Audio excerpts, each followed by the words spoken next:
ሁላችንም ኢትዮጵያ ውስጥ የሚኖር ሙስሊም በሙሉ እየኖረ ያለው ከተለያዩ ሃይማኖቶች ጋር ተላብሶ ተያይዞ ነው እየኖረ ያለው።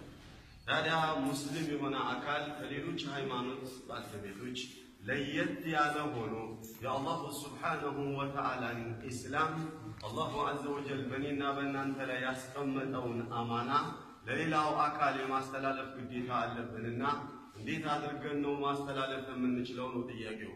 በእርግጠኝነት ሁላችንም ተነስተን በየመንደሩ ላይ እየዞርን ዛሬ ክርስቶስን ተቀበል ትድናለህ፣ እንደዚህ ትሆናለህ፣ እንደዚህ ትድናለህ ተብሎ እንደሚባለው እንዙር ተብሎ ቢባል አበደ እንዴ እንባላለን። የተለያየ ስያሜ ይሰጠናል። ሌላም አደጋ ሊገጥመን ይችላል።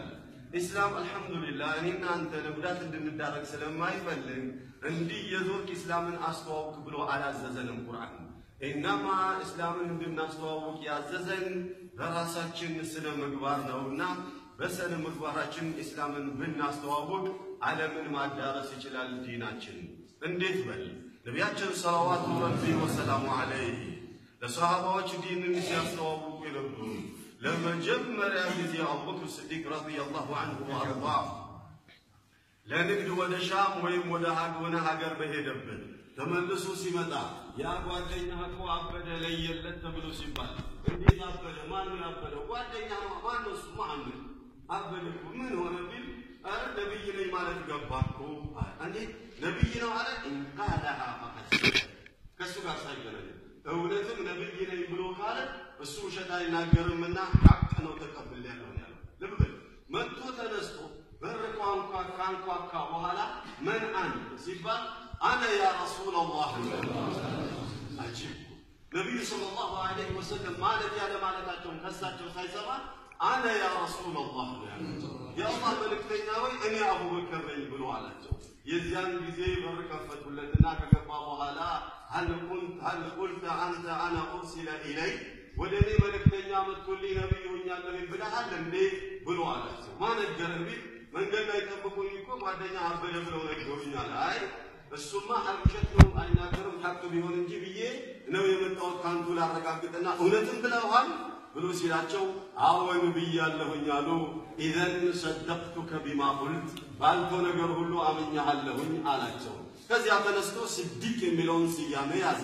አሁን ስለ አቡበክር አይደለም ማስተዋወቅ የፈለጉ ነቢያችን ሰለላሁ ዐለይሂ ወሰለም ገና በጆሮ ሳይነገሩ አንደበታቸው ሳይነገሩ በጆሮ ሳይሰማ በወሬ ደረጃ ሰምቶ እሳቸው የሚሉት ሁሉ እውነት ነውና አቀበላለሁ ብሎ ሊል ያበቃው ምንድነው ከተባለ ነብዩ ሰለላሁ ዐለይሂ ወሰለም የነበራቸው ምርጥ ስነ ምግባር የነበራቸው ሐቀኝነታቸው ሳዲቅ በመባል ይታወቁ ነበር፣ አሚን በመባል ይታወቁ ነበር። ኢዘን በጃሂልያ ዘመን ሰዎች አደራ ሲያስቀምጡለት ሲጠብቅ የነበረ ሐቅን ቢሆን እንጂ ውሸት አይናገር የነበረ በመባል ይታወቅ የነበረው ጥሩ ሰው አላህ ላከኝ ብሎ በአላህ ላይ ስለማያስተባብል እውነት ነው ያለውና አቀበለዋለሁ ብሎ ነው ያለው።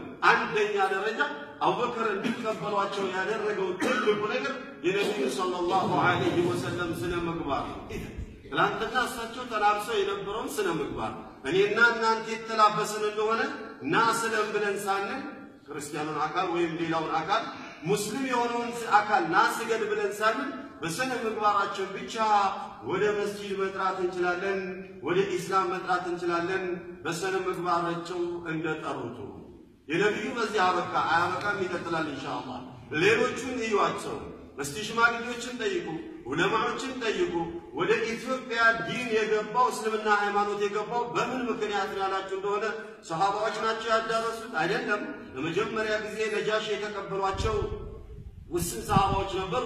እነዛ ሰሃባዎች መዲና ስትከፈት መካ ስትከፈት ተመልሰው ነው ይሄ እየተረሳ ቆየ። በኋላ ጊዜ እስልምና ሃይማኖት እስከዛሬቱ ድረስ እንዲቀጥል ያደረጉት የየመን ነጋዴዎች ናቸው። የየመን ነጋዴዎች መጥተው ክርስቲያኑ አካል ብር እነሱ ላይ ያስቀምጣል። አደራ ብሎ የሆነ ነገር ይነግራቸዋል። በሚጣጡበት ጊዜ ነው አስታርቁኝ ብሎ ይላቸዋል። በዚህ አይነት መልኩ ነው ዲንን ያስተላለፉት። በሐቀኝነታቸው ሙስሊሞች አይዋሹ፣ ሙስሊሞች የሰው ሐቅ አይበሉ፣ ሙስሊሞች አስታራቂዎች ናቸው። በዚህ ስነ ምግባራቸው ሰዎችን ወደ ኢስላም ሳቡ። ኢላ የውሚል ቂያማ እስልምና ሃይማኖት ኢትዮጵያ ውስጥ እንዲቀጥል ያደረጉት እነዛ የእውነት ሰዎች ናቸው። እኔና እናንተ ያንን እውነታ ያንን ሰሃባዎች ተላብሰው የነበረውን ባህሪ ያንን ሙስሊሞች ተላብሰው የነበረውን ባህሪ ዛሬ በወራሽነት ያለነው ኢትዮጵያውያን እንደ ኢትዮጵያውያን የርጋለም ከተማ ላይ ያለነው ወጣቶች እንደ የርጋለም ከተማ ወጣቶች የርጋለም ከተማ ላይ ያለን ዑለማዎች እንደ የርጋለም ከተማ ዑለማዎች ሽማግሌዎችም እንደ ሽማግሌዎች ዲንን ለሌላ አካል እያስተዋወቅን ያለነው ወይንስ ዲን ውስጥ ገብቶ ያለውን እያባረርን ያለነው? ከዛሬ ጀምሮ ራስህን ጠይቅ። እያስተዋወቅ እንደሆነ ቡሽራ አላሁ ዐዘ ወጀል እያንዳንዱ ሰው ወደ እስልምና ሃይማኖት ገብቶ በሰገደ ቁጥር ሙስሊም የነበረው አካል የማይሰግደው ያንተን ባህሪ አይቶና ባንተ ተስቦ በሰገደ ቁጥር አጅሩ ያንተ ነው። ከእስልምና ውጭ ያለ አካል ያንተን ስነ ምግባርና ባህሪ አይቶ በገባ ቁጥር አጅሩ ያንተ ነው። ሳትናገር ሳታወራ ወጭ ሳታወጣ ሳትለፋ እንዲያው በስነ ምግባርህ ብቻ ጥሪ ያደረግክ ካለ ቡሽራ ለክ። ግን እስልምና ሃይማኖት እንዲጠላ ውሸታም ከሆንክ እስልምና ሃይማኖት እንዲጠላ ሌባ ከሆንክ እስልምና ሃይማኖት እንዲጠላ ጠጪ ከሆንክ እስልምና ሃይማኖት እንዲጠላ አጫጭ ከሆንክ እስልምና ሃይማኖት እንዲጠላ የሆንኩትን ከሆንኩኝ ለኢስላም እንቅፋት ሆኜ ያለው እኔ ነኝና ነገ በእያንዳንዱ በሚከፍረው አካል ከከፈረ በማይሰግደው አካል ካልሰገደ ተጠያቂ የምሆነው እኔ ነኝና ለዚህ ተጠያቂነት ራሴን ላዘጋጅ ይገባል። ሴቱም ወንዱም إذن إخواني الله سبحانه وتعالى اسلمنا እንድናስተዋውቅ ያደረገንና አማናን ያሸከመን ካሁን በኋላ ነብይ እንደማይመጣ ሁላችንም እናውቃለን። ካሁን በኋላ ሰሃቦች እንደማይመጡ ሁላችንም እናውቃለን። ነብዩ ሰለላሁ ዐለይሂ ወሰለም عليه العلماء ورثة الأنبياء إن الأنبياء لم يورثوا دينارا ولا درهما إنما ورثوا العلم فمن أخذه فقد أخذ بأخذ وافر منه صلى الله عليه وسلم ነብያቶች ካሁን በኋላ አይመጡም። የመጨረሻው ነብይ ነኝ እኔ የኔ ወራሾች ዑለማዎች ናቸው ብለዋል። ዑለማዎች ተብሎ ሲባል በተላቀቀ በዕልም ደረጃ ያሉት ዑለማዎች ብቻ አይደለም። አንተም በደረጃ ዓሊም ነህ፣ እኔም በደረጃ ዓሊም ነኝ። ሼኽ ኸድርም በደረጃቸው ዓሊም ናቸው፣ አቡባም በደረጃቸው ዓሊም ናቸው። የእውቀት ደረጃችን ሊለያይ ይችላል። እያንዳንዱ እስልምናን ያወቀ ሁሉ ዓሊም በመባል ይታወቃል። ፋቲሃ መቅራት የማይችላለ ከእናንተ ውስጥ ሁላችሁም ትቀራላችሁ። ኢዘን ፋቲሃን በመቅራት ዓሊሞች ናችሁ እናንተ። የነቢዩ ሰለላሁ ዐለይሂ ወሰለም ወራሾች ናችሁ እናንተ።